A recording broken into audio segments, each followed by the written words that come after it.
ओम नमः शिवाय। हरतालिका तीज की आप सभी को हार्दिक शुभकामनाएं। कुछ ही दिनों में हरतालिका तीज आने वाली है।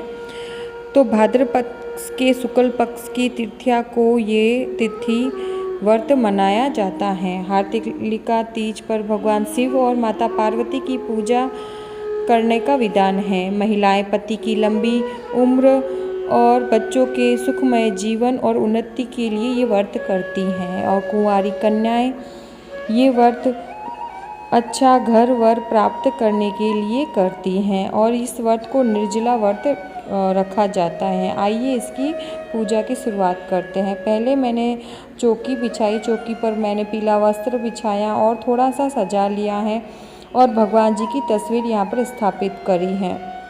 और यहाँ पर मैं अष्टदल कमल बना रही हूँ और उसके ऊपर मैंने हल्दी कुमकुम लगाया है। इसके ऊपर मैं कलश स्थापित करूँगी।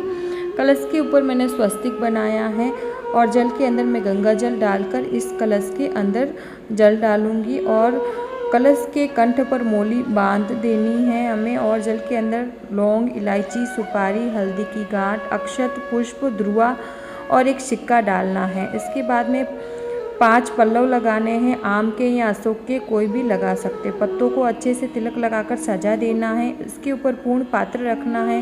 इसके अंदर अक्षत रखने हैं, चावल, और उसके ऊपर दीप रखना है। इसे दीप कलश कहा जाता है। इसकी जगह आप श्री कलश भी स्थापित कर सकते हैं।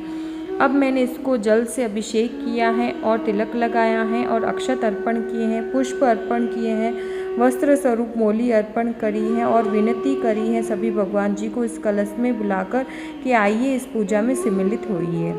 इसके बाद में मैंने यहाँ पर कांसी की थाली में मिट्टी की 3 पिंडी बनाई है, माता पार्वती जी, गणेश जी और महादेव जी। और इस पूजा में मिट्टी की मूर्ति बनाने का प्रचलन है, लेकिन यहाँ पर मैंने पिंडी बनाई है।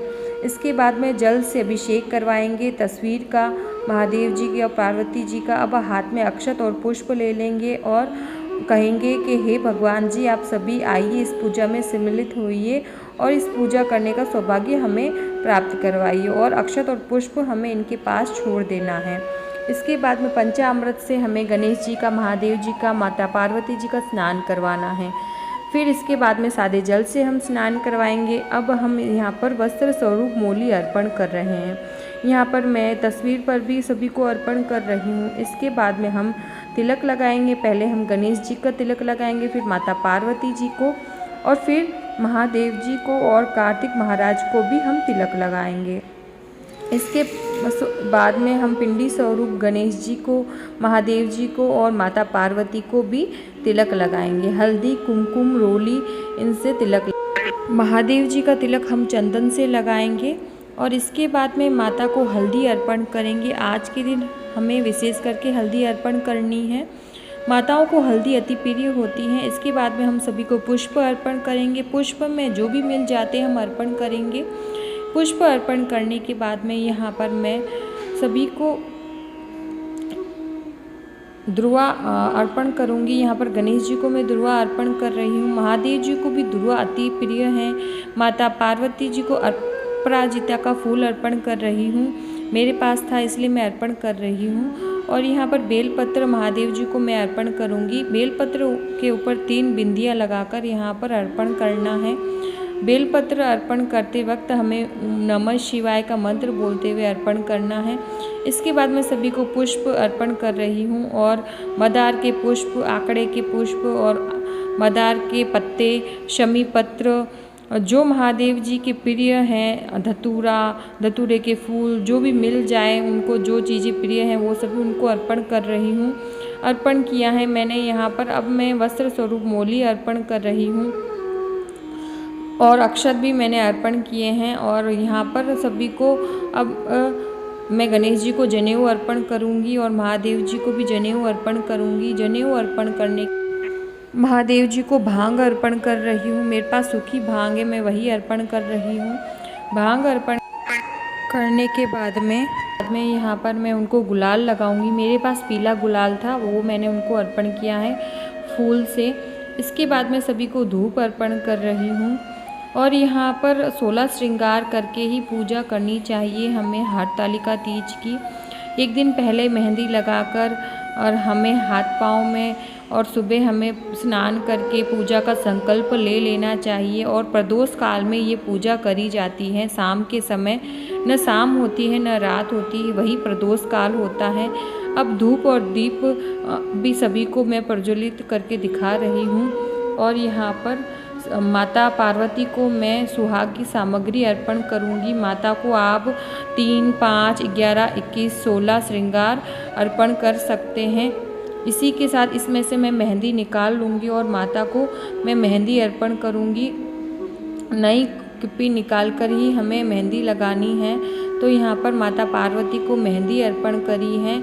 मेहंदी अर्पण करने के बाद में अब हम यहाँ पर सभी को फल अर्पण करेंगे। भोग में यहाँ पर भोग में बेलपत्र ज़रूर से रखें और भोग अर्पण करें सभी को।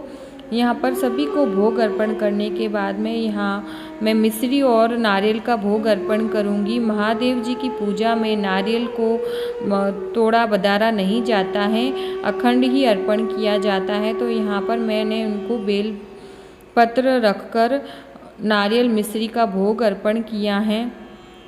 नारियल मिश्री का भोग यहाँ पर सभी को अर्पण करने के बाद में